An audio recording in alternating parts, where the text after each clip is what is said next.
Intention to intention. Yes, it can be done. जब पूरा देश एक होगा, जब हम यूनाइटेड रहेंगे, नॉट ओनली पूर्व सैनिक इकट्ठे हों, इकट्ठे पूरे देश को। सर, आज के धरने को लेकर क्या कुछ कहना चाहेंगे?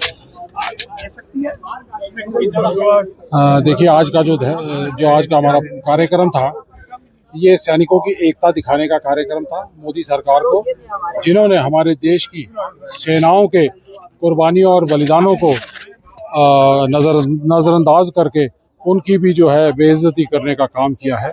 तो हमारे जो डिसेबल्ड सोल्जर्स हैं, उनकी डिसेबिलिटी पेंशन जो मिलती है, जिसने हाथ खो दिया, टांग खो दी, बुलेट्स लगा ली, बुलेट्स जिनको लगी हुई हैं, तो ऐसे लोगों को कॉम्पनसेशन दी जाती है, जिसका नाम है डिसेबिलिटी पेंशन।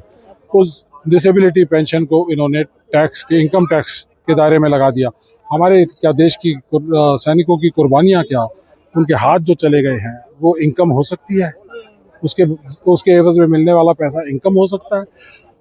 और ये 1922 से अंग्रेज़ों की सरकार ने शुरू किया था इनकम टैक्स से इसको बाहर रखने का काम, लेकिन नेहरू जी ने उसको 1961 में जब इनकम टैक्स एक्ट दोबारा बना, तो उसके अंदर भी उसको डिसेबिलिटी पेंशन को बाहर रखा। आज ये सो कॉल्ड जो झूठे राष्ट्रवाद का दावा करते हैं, मोदी जी जो कॉम्प्रोमाइज्ड प्राइम मिनिस्टर हैं, उन्होंने सही कॉम्प्रोमाइज़ करके दिखा दिया है। देश के सैनिकों को, जो राहुल जी कहते हैं कि उन्होंने ये सब कुछ बेच दिया, देश के संसाधनों को बेच दिया, एनर्जी की सिक्योरिटी को बेच दिया, तो देश में सैनिकों के जो सैक्रिफाइसेस हैं, उनको भी बेचने का काम किया है इनकम टैक्स लगाकर। वो क्या अडानी और अंबानी को फायदा देने। सबसे ज्यादा बजट जो है वो सैनिकों के लिए तो रखा है सर, रक्षा मंत्रालय ने। देखिए, ऐसा है, हमारा जो जीडीपी का जो के रिलेशन में जो बजट है, वो सिर्फ 1.8% के करीब है। परसेंटेज वाइज वो बहुत कम है। और जो पैसा जो रखा गया है, उसमें से ज़्यादा पैसा वो है 2 लाख करोड़ से 3 लाख करोड़ के आसपास, जो कैपिटल परचेजेस का होता है। वो कैपिटल परचेजेस का जो 3 लाख करोड़ है, वो इस साल पे नहीं होगा, वो अगले 10 साल तक पे होता रहेगा। तो ये झूठ जो आंकड़े हैं, उनको फज करके देश को बेवकूफ़ बनाने का काम करते हैं। हमें नहीं बेवकूफ़ बना सकते। हम सैनिक हैं, हमें मालूम है सारी चीज़ों के बारे में कि कैसे जो है फाइनेंशियल सिस्टम बनता है। उसके साथ साथ हमारी जो डिमांड है कि अग्निवीर योजना को बंद किया जाए। हमारे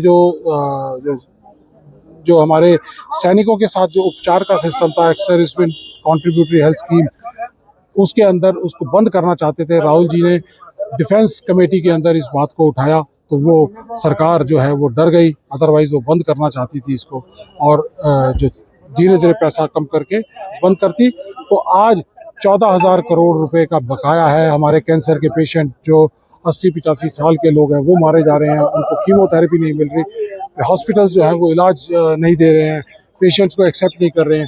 क्या आपने ऐसे देश की कल्पना की थी कि हमारे देश के सैनिक जिन्होंने सरहदों की रक्षा की है पिछले 60, 70, 80 सालों में, और क्या वो आज उम्र के इस पड़ाव में है कि उनको हेल्थ केयर की ज़रूरत है? तो मोदी जी ने उस हेल्थ केयर को भी ख़त्म करने का काम किया है। उसके साथ साथ देश की सुरक्षा को कमज़ोर कर रहे हैं, कॉम्प्रोमाइज़ कर रहे हैं। अग्निवीर जैसी योजना जो है वो देश की सुरक्षा को कमज़ोर कर रही है, यूथ के सपने को तोड़ रही है, और सैनिकों का जो मान और सम्मान था, जो रेगुलर सैनिक और अग्निवीर की जो शहादत थी, उसके बारे में भेदभाव करने का काम कर रही है। राहुल जी ने हमारे डेलीगेशन से मिला और उन्होंने कहा कि हम सड़क से संसद तक आपकी लड़ाई लड़ेंगे। डिसेबिलिटी पेंशन जो इनकम टैक्स के दायरे से बाहर थी, उसको वापस इनकम टैक्स के दायरे से बाहर करवाएंगे।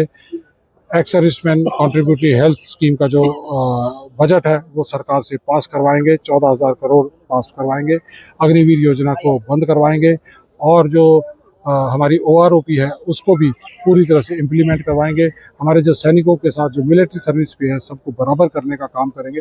ये सब तमाम चीज़ें हमारे मैनिफेस्टो के अंदर हैं, तो उसको हम पूरा करने का काम अपने कांग्रेस पार्टी करेगी। अगर आप नहीं कर सकते हो, तो सैनिकों का ये आह्वान है कि मोदी जी गद्दी छोड़िए, कांग्रेस पार्टी आएगी, राहुल गांधी जी आएंगे, राहुल गांधी जी प्रधानमंत्री बनेंगे, और सैनिकों का मान और सम्मान वापस दिलाने का काम करेंगे, और हमारी सारी डिमांड्स को पूरा करने का काम करेंगे। जय हिंद।